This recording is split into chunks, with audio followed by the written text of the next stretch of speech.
ତରଙ୍ଗ ସିରିଏଲରେ ପ୍ରସାରିତ ହେଉଥିବା ଓଢ଼ଣୀ ସିରିଏଲଟା ଆପଣମାନେ ତ ନିଶ୍ଚିନ୍ତ ଦେଖୁଥିବେ।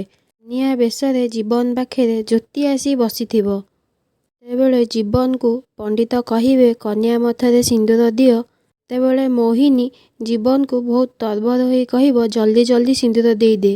ତାପରେ ଜୀବନ ଜ୍ୟୋତିକୁ ମାନସୀ ଭାବି ସିନ୍ଦୁର ପିନ୍ଧଉଛନ୍ତି। ଯେତେବେଳେ ସିନ୍ଦୁର ପିନ୍ଧା ବିଧି ସରିଯାଉଛି ସେତେବେଳେ ବଡ଼ ଜମିଦାର ମାନସୀକୁ ଧରି ମଣ୍ଡପରେ ଆସି ପହଞ୍ଚି ଯାଉଛନ୍ତି। ସେତେବେଳେ ଜୀବନର ଜେଜେମା ଚିଲେଇକି କହିବେ ତୁ ଏଡ଼େ ଜୋରେ ଚିଲଉଛୁ କ'ଣ ପାଇଁ ରଘୁ?